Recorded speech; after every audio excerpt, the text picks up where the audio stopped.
We're back to the Beach Lifestyle Show celebrity segment on the Total Education Network. I'm the host of the show, Neil Haley, and my other host, GJ Reynolds. GJ, how are you? Doing fantastic. What's doing, my buddy?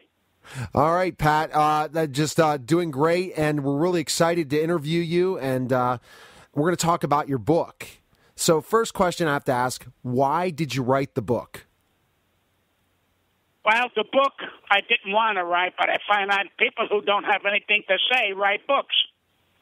So I said, I think I got something to say. I got a pretty good career going all these years. I'm going to be 84 years old, and I wanted some things to say that I know a lot of people would not say what I say. So I've been known a little bit as a, well, he's got a big mouth. When people tell me I got a big mouth, that means I'm doing the right thing and I'm saying the right thing. So I said, let me put some of the stuff in the book. And that's what I did, and it's going great. I mean, I'm not going to get wealthy with it. I wasn't looking for the money.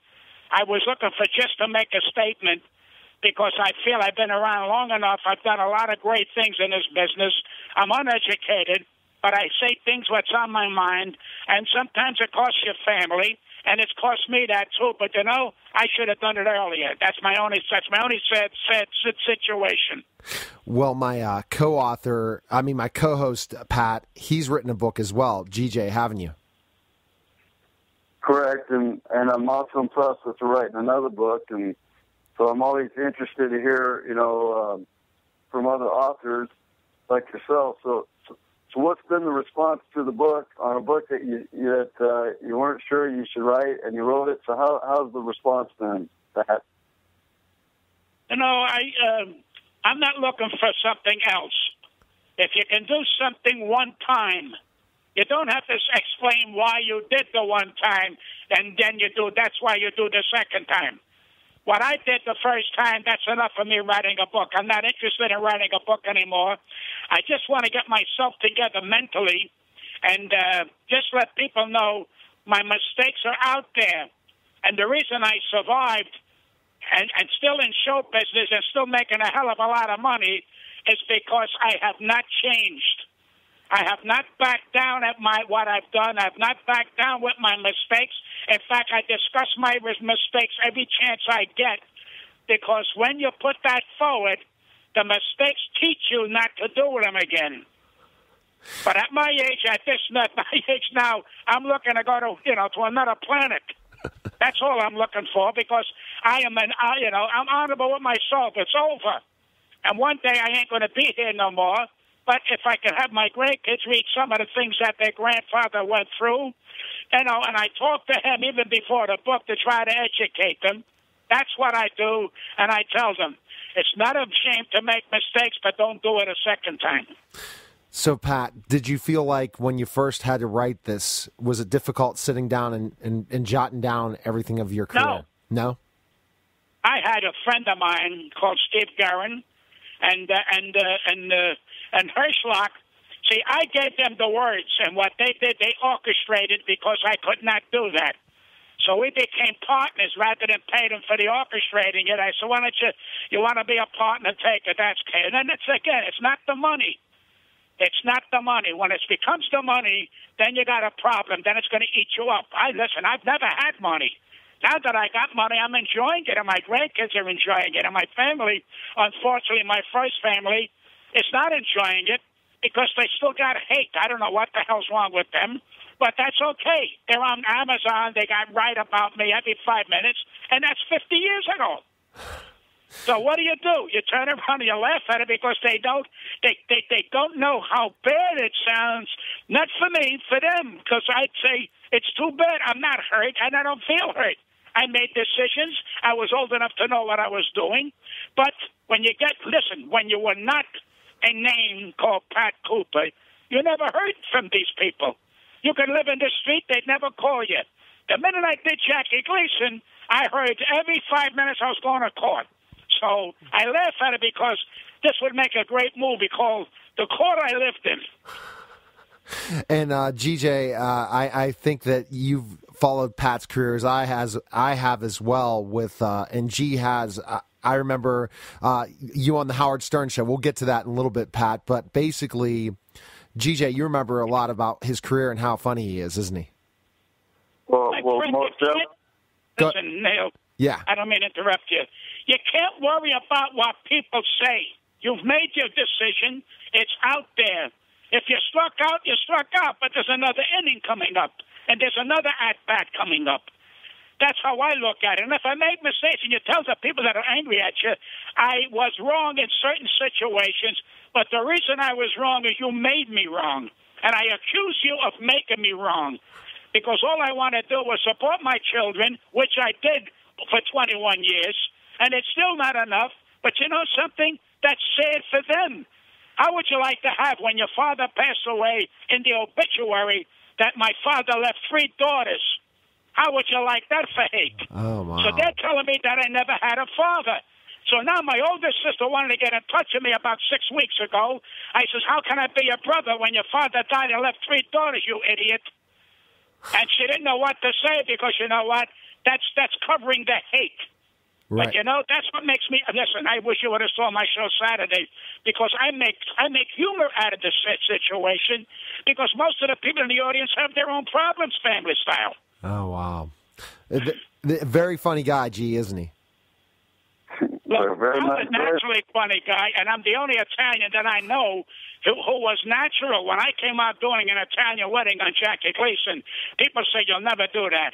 Jackie Gleason opened the door for me from a guy called Willie Weber, who was my manager at the time, guaranteed me a shot on Jackie Gleason, and he kept his word. So whatever I got today, I owe that man. Unfortunately, he's no longer here. And I tell people he's the guy that opened the door for me. And you don't forget those things.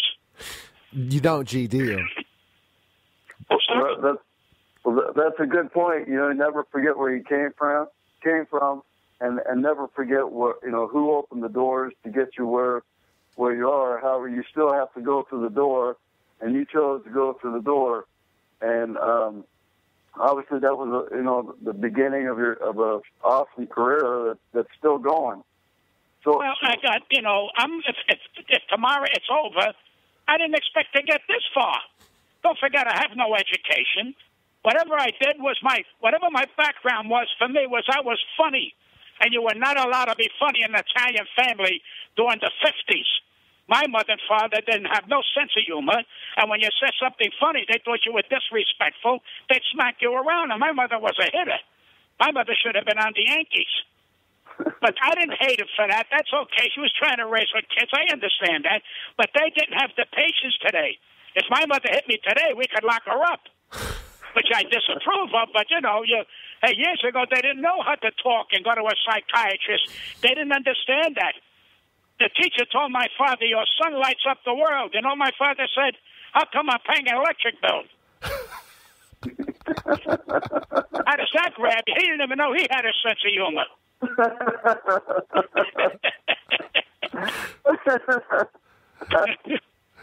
Well, at least I got a laugh out of you, Neil. That's a good thing. And also, GJ, my co-host and business partner, has another question for you, Pat. Go ahead with another question, G.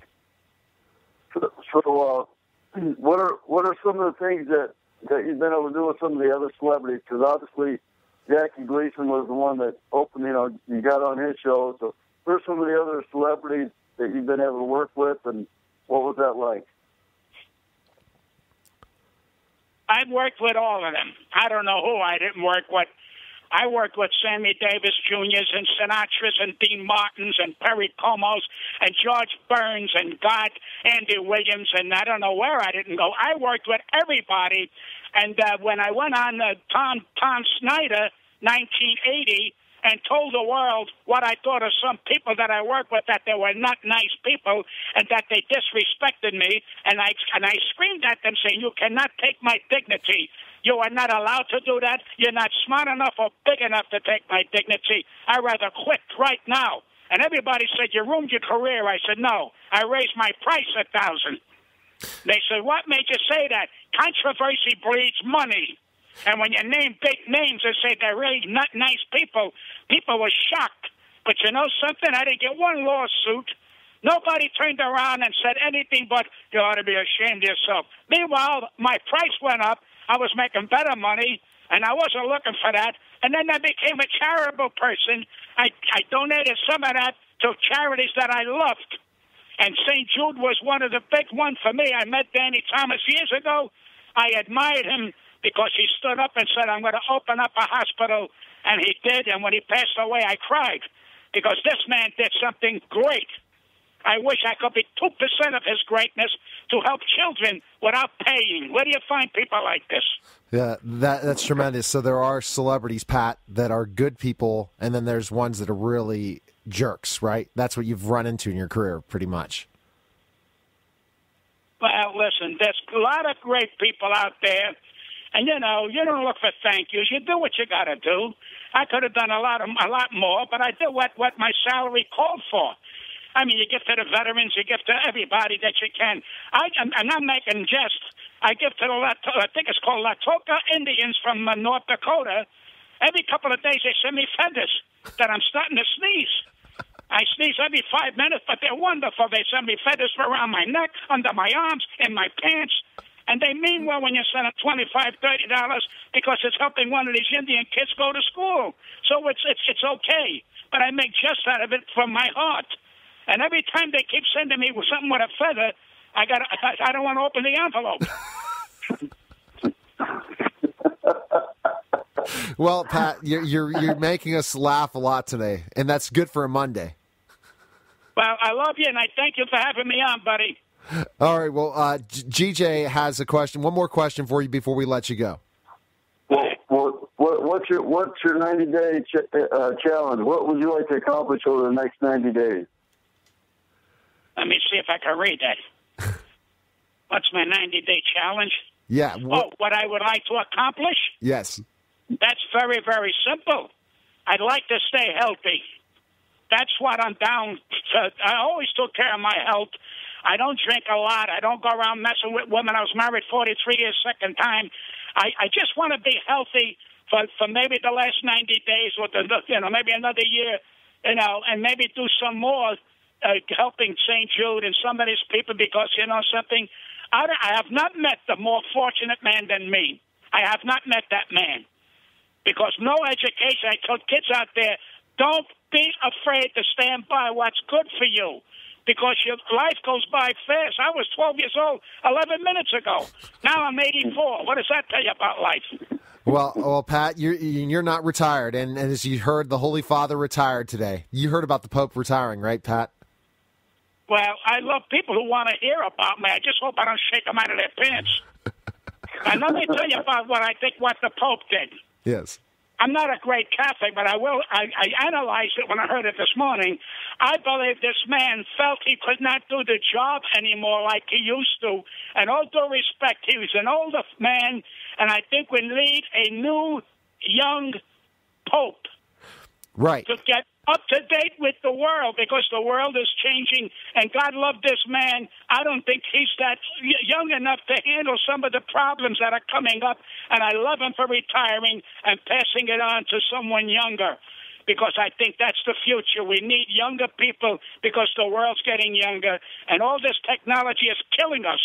And we're forgetting who we are, and everything is electronic. Everything is a bigger screen, a bigger radio, a bigger sound, and we're wondering why we're going deaf. That's obvious.